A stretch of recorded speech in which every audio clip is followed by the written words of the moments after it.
ग्रहण करने के लिए विनम्र भाव से श्रद्धा विश्वास के साथ साहिब के चरणों में वंदन करें, नमन करें। बोलिए सदगुरु कबीर धनी धर्मदास साहिब के चरण कमलों में साहिब बंदगी साहिब। पंत श्री मुक्तामणि नाम साहिब के चरण कमलों में साहिब बंदगी साहिब। पंत श्री सुदर्शन नाम साहिब के चरण कमलों में साहिब बंदगी साहिब। पंत श्री हुजूर प्रकाश मणि नाम साहिब के चरण कमलों में साहिब बंदगी साहिब। चार वंश प्यारे के चरण कमलों में साहिब बंदगी साहिब। सभी संत महापुरुषों के चरण कमलों में साहिब बंदगी साहिब। साहिब बंदगी साहिब। साहिब बंदगी साहिब। नवम्यादि ब्रह्म सर्वस्य कारणं करणं तथा तद्रूपं सद्गुरुं वन्दे कर्मरेखा प्रशान्तये। ब्रह्मानन्दं परमसुखदं केवलं ज्ञानमूर्तिं द्वन्द्वातीतं गगनसदृशं तत्त्वमस्यादि लक्ष्यम्। एकं नित्यं विमलमचलं सर्वदि साक्षीभूतं भावातीतं त्रिगुणरहितं सद्गुरुं तं नमः। नमः सद्गुरुदेवाय नमो मंगलरूपिणे। नमः सत्यस्वरूपाय कबीराय नमो नमः। देशवंदनी प्रतस्वनी मेरे हृदय मंदिर के राज्य सद्गुरु कबीर साहिब, परम सम्मानी सभी सज्जन संत प्रेम सद्गुरु कबीर साहब के नित्य प्रेमी जिज्ञासु मुमुक्षु पिपासु भक्तजन सज्जनों, भगवत भक्ति परायण भक्तिमती स्नेहशीला विभक्ति देवी स्वरूपा मातृ स्वरूपा शक्ति स्वरूपा परम वंदनी सभी माताएं, यज्ञ करता परिवार, बाहर से आए सभी सम्मानीय अतिथिगण, सभी को मेरी तरफ से सादर शाही की स्वीकार हो। बड़ी खुशी हो रही है, अपार हर्ष हो रहा है, आनंद का क्षण है। जीवन हमेशा आनंद में बीते, इससे बड़ा सौभाग्य क्या हो सकता है। जीवन का एक क्षण भी अगर आनंद की लहर से टकरा जाए तो जैसे चकमक में पत्थर रगड़ने से, चकमक में टकराने से अग्नि उत्पन्न हो जाती है, ऐसे ही अगर कोई संत महापुरुषों के, सज्जनों के संसर्ग में अगर हमारा जीवन का एक क्षण भी टकरा जाए तो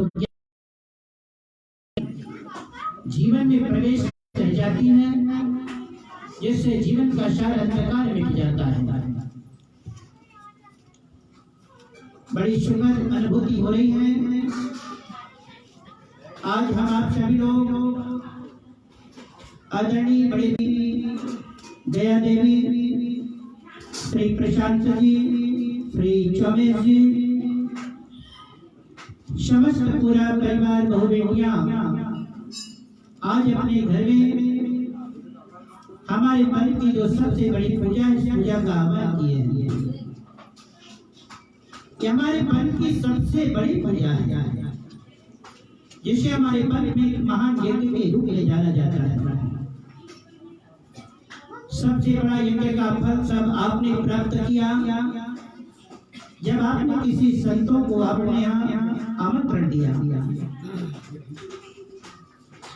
संत के आने से पूरा वातावरण परिवर्तित हो जाता है। यहाँ तक नाम स्मरण करने से साधु साधु मुझसे कहे पाप भस्म हो जाए। संत महात्माओं के नाम स्मरण से ही जन्म जन्मांतर की कालिमाएं मिट जाया करती है और जीवन प्रकाशित हो जाता है। आज अपने घर में ये जो चौक आरती का जो प्रसंग है, इसे हम लोग चौक आरती कहते हैं, सात्विक यज्ञ भी कहते हैं, गुरु पूजा भी कहते हैं। ये वह पूजा है जिस पूजा को करने के बाद व्यक्ति के जीवन की सारी पूजाएं समाहित हो जाती है। एक ने जितने भी पूजा हैं, संसार में बहुत सारी पूजाएं हैं, बहुत सारे देवी देवता हैं। शास्त्रों में गणितर के लोगों ने गणना किया, कितना है? 33 करोड़ देवी देवता। 33 करोड़ देवी देवता। 1 करोड़ का नाम बताओगे आप लोग? सब मिलकर, एक नहीं, सब मिलकर 1 लाख तो बता सकते हो, 1,000, 1,100, 33 करोड़। 33 बार भी शायद जन्म लेना पड़े तो भी संभव नहीं।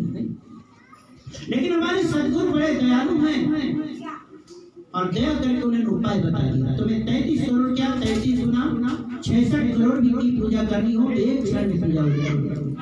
कल का बता दिया। बोले कैसे? तो पूजा गुरु को सब पूजा के एक गुरु की पूजा हो जाए। तुम दुनिया की सारी पूजाओं का लाभ उससे प्राप्त कर सकते हो। बोले कैसे? तो नीचे पंक्ति में कहते हैं, जो जन सींचे गुण तरु तो शाखा पत्र। कभी आपने पौधा लगाया? पौधा लगाते हो तो पानी डालना पड़ता है। कहाँ देते हो पानी? पौधे के जल। ऐसा तो नहीं कोई इसे पत्ती में डाल दिया, डाली में डाल दी, शाखा में डाल दिया और उसकी जड़ में पानी ना दे तो क्या होगा? आप दिन भर पानी डाल रहे हो, पत्ती में, डाली में, शाखा में दे रहे हो, पर उसकी मूल में पानी नहीं पड़ रहा है, तो आपके पानी देने से कोई लाभ? हमारे सदगुरु बड़े दयालु हैं। हम यहाँ जितने बैठे हैं ना, आज संसार में जिसको लोगों ने देवता मान बैठा, मुख्य देवता बोले कौन? 3 देव। बोले कौन? बोले ब्रह्मा, विष्णु और क्या इसके अलावा नहीं? ये मुख्य नहीं है मेरे भाई, ये तो डाली है, शाखाएं हैं। ये मैं बात नहीं दे रहा हूँ, साफ करें, सत्य पुरुष एक वृक्ष है, निरंजन वाली लाल और 3 देव शाखा भेद पत्र है। हम यहाँ जितने बैठे हैं सब पत्ती हैं। ब्रह्मा विष्णु महादेव डाली है, तो डाली में पानी डालोगे तो पेड़ मरेगा कि जिएगा? कितना दिन तक जीवित रहेगा? पौधे में पानी डालो, पौधे के फूल, ये साथ सदगुरु बंदी छोड़ इस संसार में इसीलिए तो आए, जीवों के भ्रम को समाप्त करने के लिए, मानव की भ्रांति को मिटाने के साथ आया।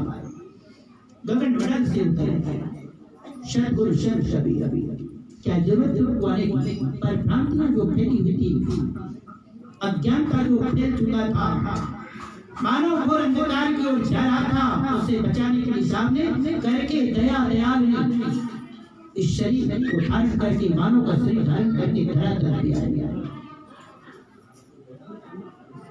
हम सब जितने बैठे सब पत्ती हैं, जिनके लोग आज 3 देवता मान बैठे, ये डाली हैं, शाखाएं हैं। मैं ये नहीं कहता कि आप उनकी पूजा मत करो, आपकी मर्जी है, आपका जीवन है, आपका समय है, आप स्वतंत्र हैं। जिनकी पूजा करना है, जिसको बुलाना है, जिससे काम कराना कराओ। लेकिन एक बात मेरी ध्यान से सुनना, मैं कभी मना नहीं करूंगा कि वहां मत जाओ, वहां मत जाओ, सब जाओ, तीर्थ जाओ, यात्रा करो, व्रत करो, उपवास करो, सब करो। लेकिन एक बात ध्यान रखना, मंदिर पूजा रोज करो, तीर्थ करो 1000, घर में माता पिता की सेवा नहीं तो सब कुछ है। सबसे बड़ा देवता कौन? घर में आपकी जो पिता है वो सबसे बड़ा देवता है, और घर में जो माँ है वो सबसे बड़ी देवी। इनसे बढ़कर इनकी आपने पूजा कर ली तो समस्त देवी देवताओं की सकल तीर्थों की यात्रा आपने कर ली। और ये बात समझ में नहीं आती तो गणेश कार्तिक की कथा आप सुनाओ, पुराण की कथा सुनते हुआ, भागवत कथा सुनते हुआ। माता पार्वती भोलेनाथ को बिठा दिया और गणेश जी ने क्या मन में एक ख्याल आया, अरे मैं तो ठहरा गणेश और मेरा जो वाहन है चूहा, पता नहीं है कितने दिन में भ्रमण करनी यात्रा से लौटेगा, कोई भरोसा नहीं। कार्तिक ने तो सोचा, उसको घमंड आ गया कि मेरा तो वाहन जरूर है, मैं बैठूंगा। जैसे वो उड़ान भरेगा तुरंत यात्रा करेंगे वो 1 दिन 2 दिन में आ जाएगा और उड़ान भरा चला गया। लेकिन गणेश जी ने सोचा नहीं, उसने माता पार्वती और भोलेनाथ को बिठाया और 7 परिक्रमा लगा लिया, चरणों में देव प्रणाम किया। बोले ले लिया तो समझ आज किसकी पूजा पहले होती है? गणेश कार्तिक की, गणेश की गुण की। हमारे पंथ में जो पूजा का विधान है, ये कोई दिखावा नहीं, आडंबर नहीं, ढोल ढकोसला नहीं, इन सारे भोंगा पंडित बात से हट करके सामने रास्ता है। ये हमारे जीविका का साधन नहीं है। एक बात और मैं कह रहा हूँ, ये कोई धंधा व्यापार नहीं है, ये हमारे पंथ की सबसे बड़ी पूजा है। ये वो पूजा है जिस पूजा को करने के बाद व्यक्ति के जीवन की सारी पूजाएं समाहित हो जाती है। मैं फिर से बात कह रहा हूँ, इसीलिए तो संसार में जितने भी लोग आए, राम कृष्ण से को बड़ा कहूँ तो गुरु की, और 3 लोग के वे धनी गुरु आगे। क्या जरूरत थी भगवान राम को गुरु की पूजा करने की? क्या जरूरत था भगवान कृष्ण को? भगवान वो तो भगवान थे, ब्रह्मा विष्णु महादेव। रामायण में लिखा है बोले हरि विरंची शंकर सब, चाहे वो ब्रह्मा विष्णु महादेव ही क्यों हो जाए, पर जब तक गुरु की कृपा नहीं होगी, गुरु की पूजा नहीं करेंगे, गुरु की कृपा होती नहीं, और बिना गुरु कृपा के बंधन छूटने वाला नहीं। इसलिए संसार में इसलिए कहा जाता है गुरु से बढ़कर न कोई देवी है न कोई देवता। अब रही बात गुरु, ये गुरु क्या इसको कहते हैं? गुरु का मतलब क्या होता है? वो माने अंधकार, माने प्रकाश, जिससे हमारे जीवन प्रकाशित है। आपकी मकान है, चारों तरफ दरवाजे खिड़की कहीं बंद हो जाए, अंधेरा हो जाए, अब उस अंधेरे को दूर करना है तो क्या करोगे आप? मान लो लाइट चली गई, तब क्या करोगे आप? क्या करोगे आप? लाइट चली गई, लाइट ऑफ हो गई, तब क्या करोगे? मुख्यमंत्री को फोन करोगे, भाई हमारे घर में अंधेरा हो गया, वो सारे जितने भी नगर पालिका में टेंटर सबको दे दो, बोरियां सबको दे दो, घर कर देगा। क्या अंधकार को बोरी में भरा जा सकता है? ट्रैक्टर ट्रकों में भेजा जा सकता है? एक छोटा सा नदी फैला कर देगा, सारे अंधकार को चेत उजाला फैला देगा।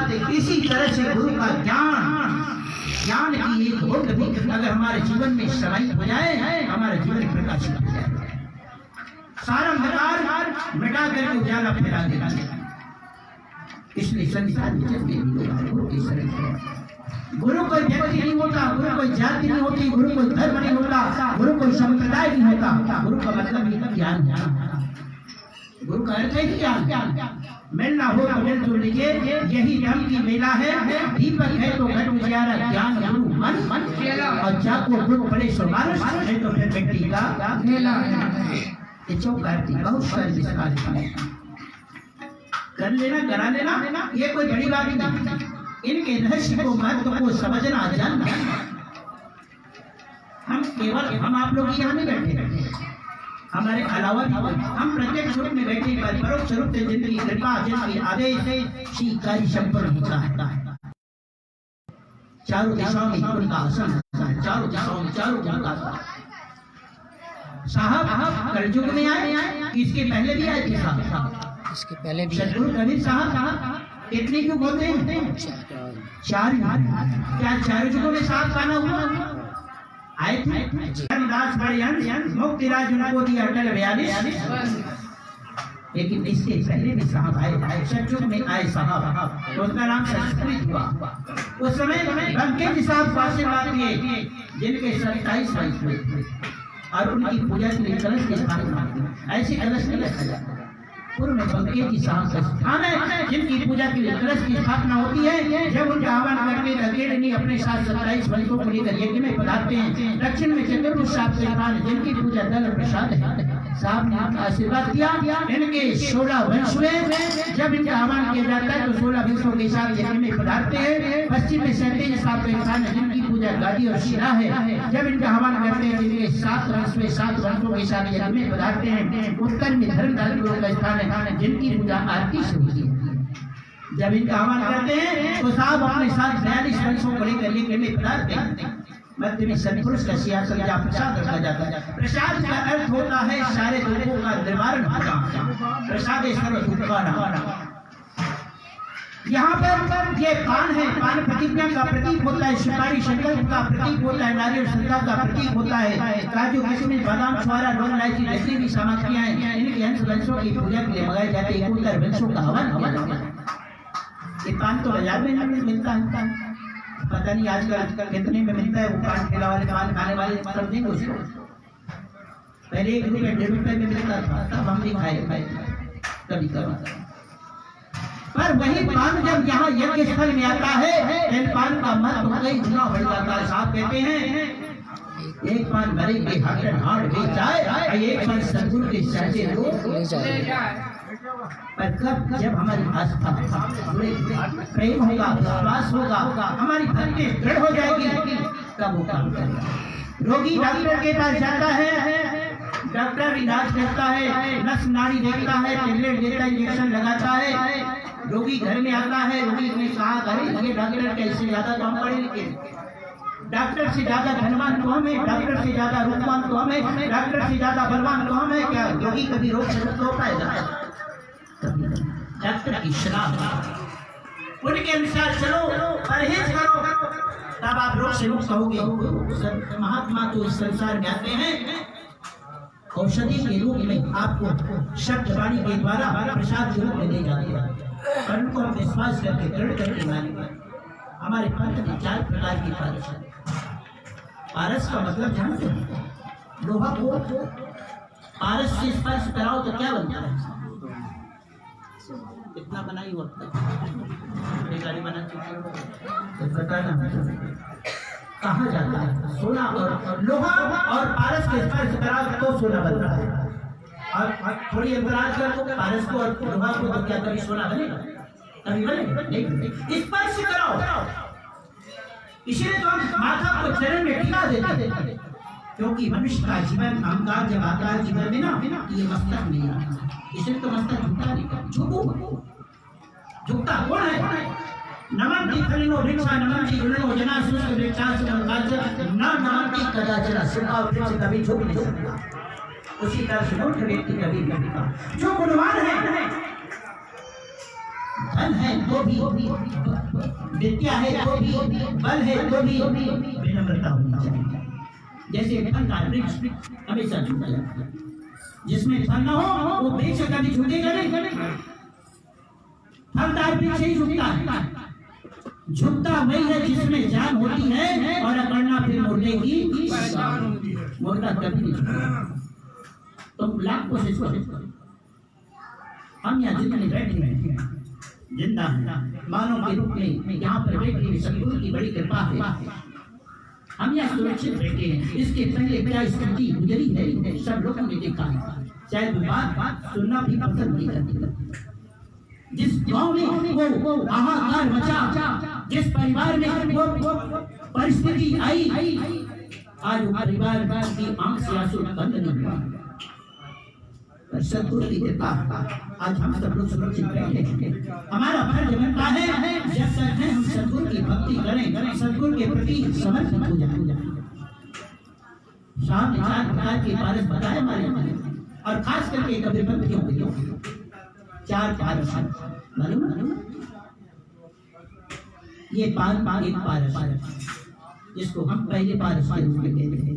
पान पारस चौका आरती में जो कभी पंक्ति होगा ना, कहीं उसे बिना पान का दे दो ना तो मांग जैसा है पान दो ना मत हो जा पान मांग करके लेगा। और कई लोग नहीं पान को मत दो पर पानी की जो बात है देखो जो जाने वही माने, जो जाने तो वही तो मानेगा। ये पान सबसे पहले नंबर का पारस है जिसको हम कहते हैं पान पारस। दूसरा है शब्द पारस, जो गुरु के मुख से निकलती है वाणी।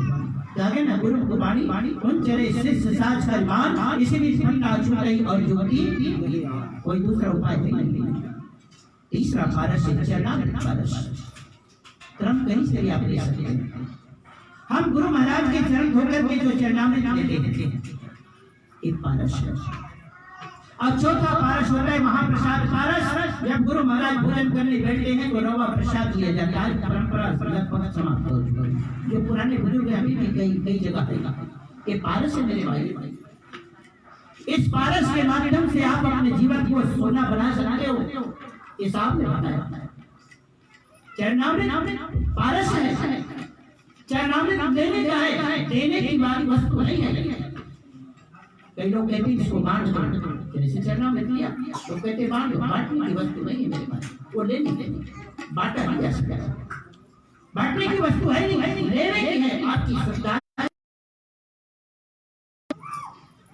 ये 4 प्रकार के पारस हम कर्मचारियों के लिए विशेष करके ये बात समझने की आवश्यकता है, और हर कबीर पंथी के घर में होनी चाहिए। तब हम सच्चे कबीर साहब के अनुयायी कहला सकते हैं। केवल हम वेशभूषा से संध्या बंधन होना चाहिए। प्रत्येक कबीर पंथी की जानी है। कितने लोगों के घर में संध्या पाठ होती है? यहाँ बहुत कबीर पंथी लोग हैं। शाम को संध्या पाठ कितने घर में होती है?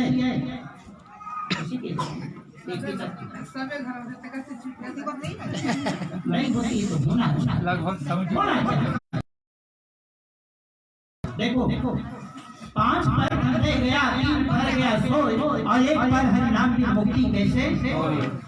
बात हमको समझना।